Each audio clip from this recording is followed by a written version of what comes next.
Mes premiers souvenirs remontent à l'âge de 6 ans. J'aimais beaucoup les musées, surtout qui présentaient des belles collections archéologiques. Pendant mes études à la fac d'histoire, de Boulogne-sur-Mer, j'étais à la fac d'histoire de Boulogne-sur-Mer, j'ai participé à des récollements au musée de Boulogne-sur-Mer, justement sur les collections céramiques. Et aussi, j'ai répondu à un appel de fouilles programmées. Ils recherchaient donc des bénévoles et donc j'ai commencé ma première fouille programmée à Étaples au Sablin avec Michel Philippe. Et là, j'ai adoré l'archéologie. C'est là où j'ai commencé à fouiller mes premières structures, à faire du terrain, à voir les premières facettes du métier.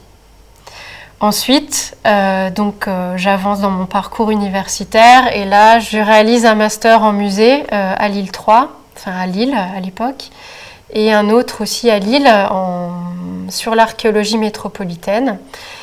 Et c'est là que je réponds aussi à des demandes de candidature pour faire mes premières fouilles préventives en tant que professionnelle en fait.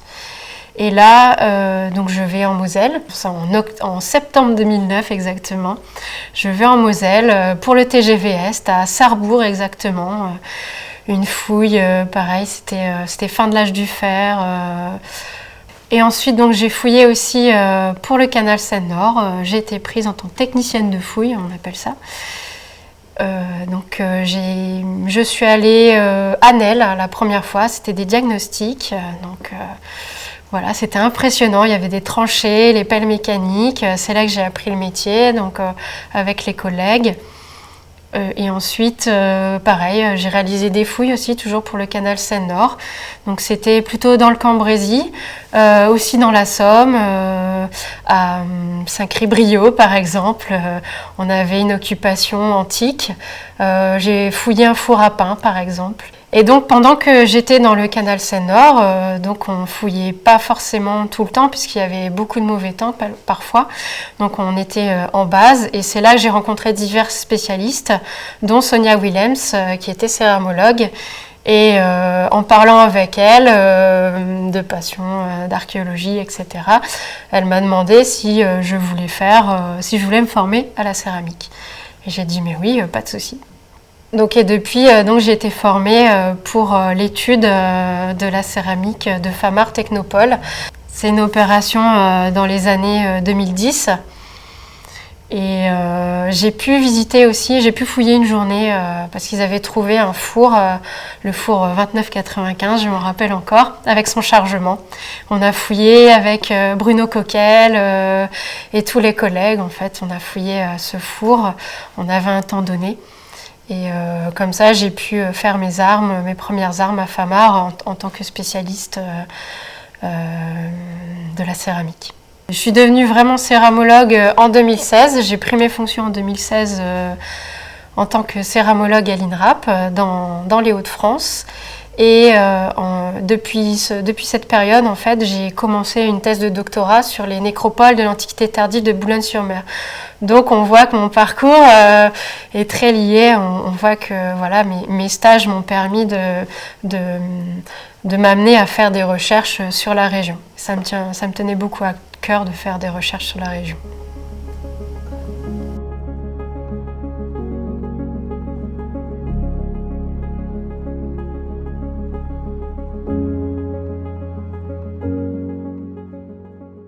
Alors, le métier de céramologue permet de mieux dater un site, puisque en fait la céramique c'est la matière qui est la plus récoltée sur un chantier archéologique.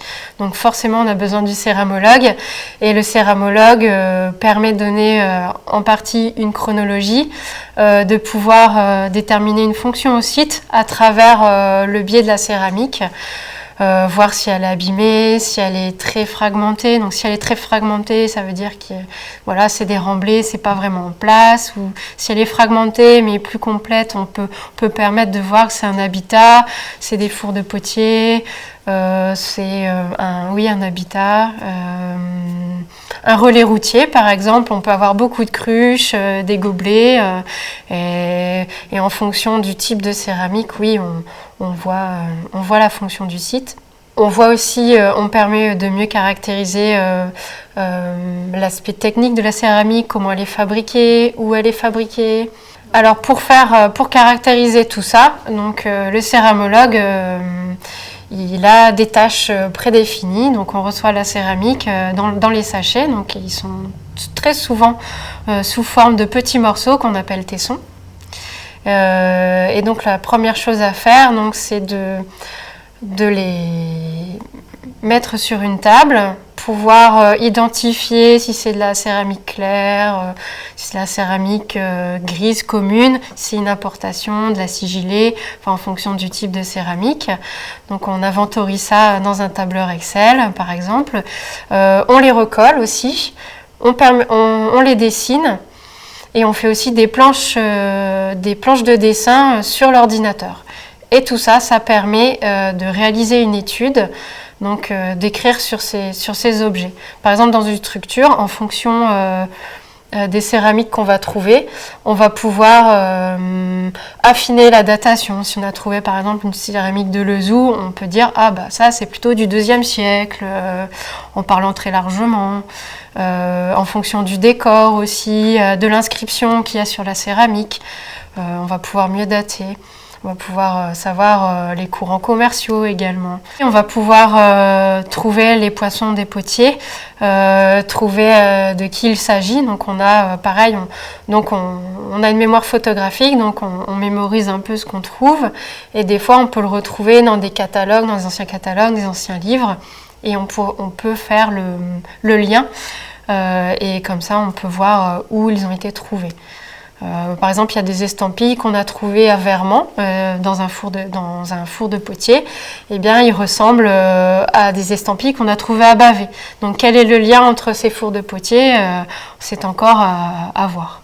La céramique, elle ne peut pas définir complètement en fait une culture. C'est vraiment c'est un outil qui permet de donner un ou plusieurs aspects de cette culture.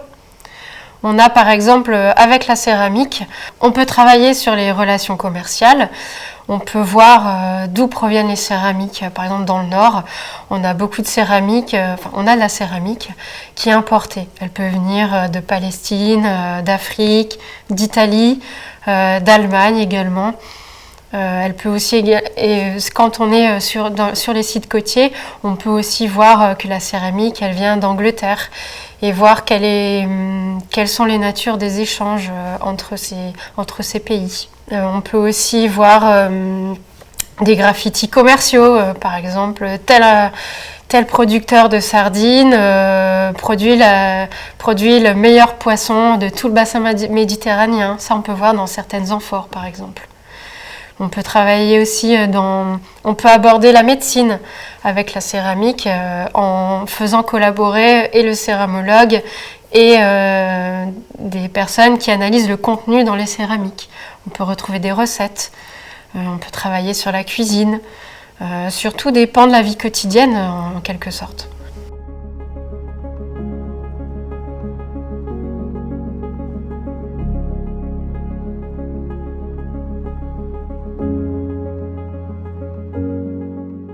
Donc les Hauts-de-France sont riches en sites de production, donc on en a près de la côte, par exemple à la Caloterie.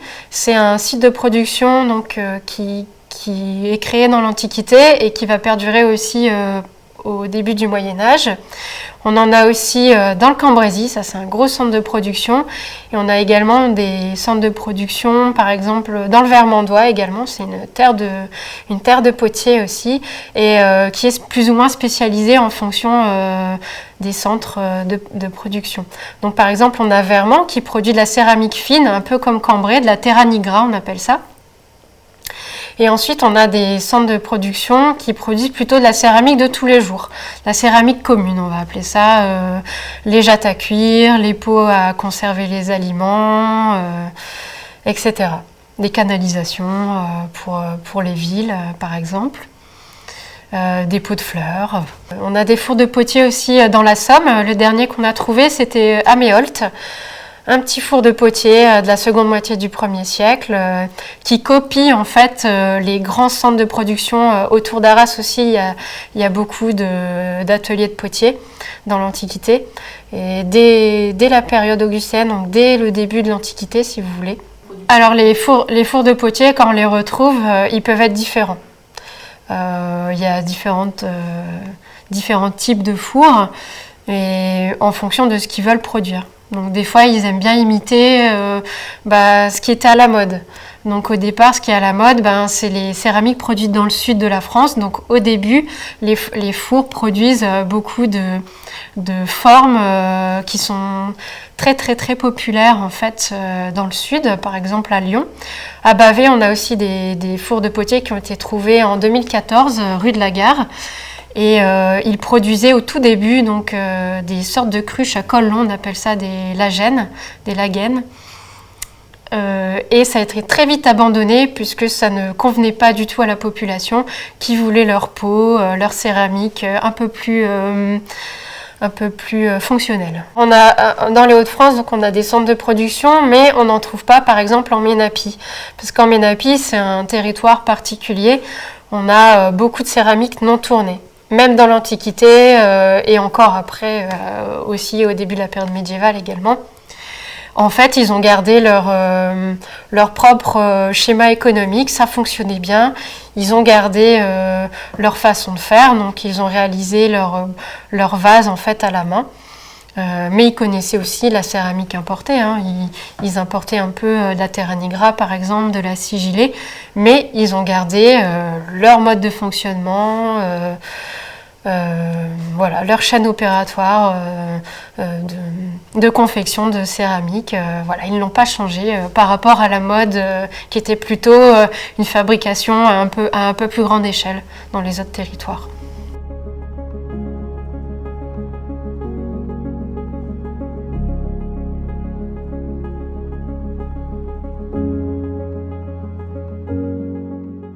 Alors, les découvertes qui m'ont le plus marqué, il y a sur le terrain.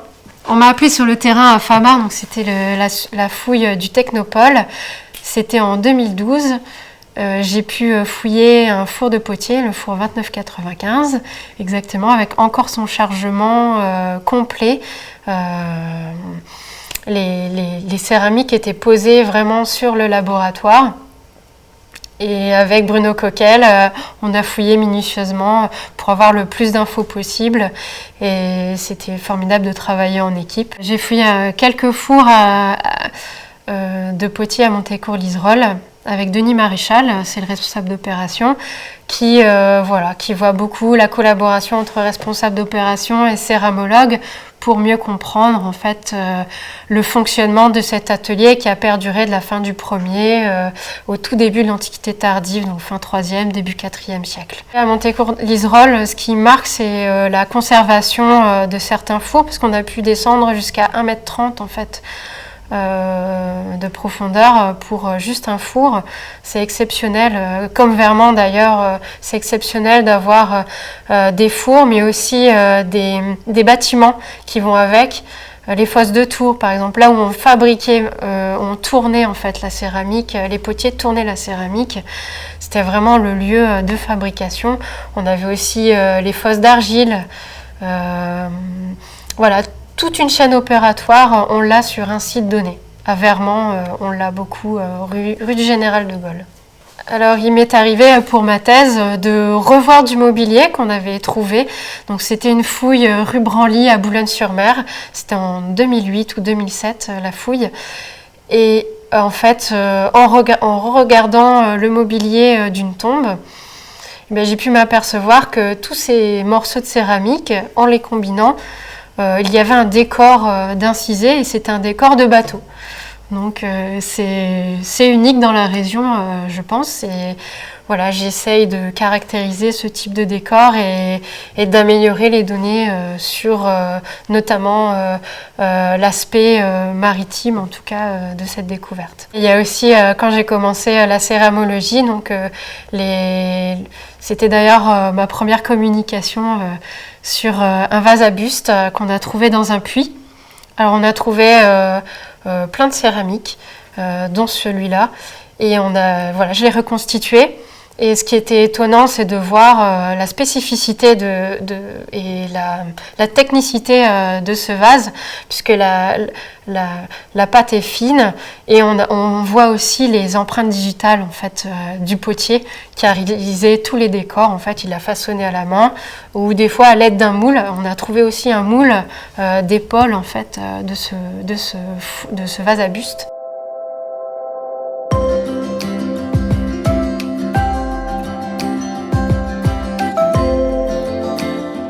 Alors l'archéologie, je ne peux pas la définir entièrement.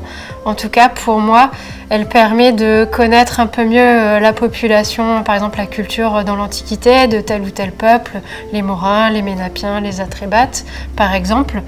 Et aussi, ça permet également de mieux connaître peut-être ce qu'on a découvert, en tout cas les habitudes que les gens avaient avant. Pourquoi pas transposer ça aujourd'hui, voir en fonction de ce qu'ils ont fait, ce que nous on fait aujourd'hui et comment ça va être perçu après en fait.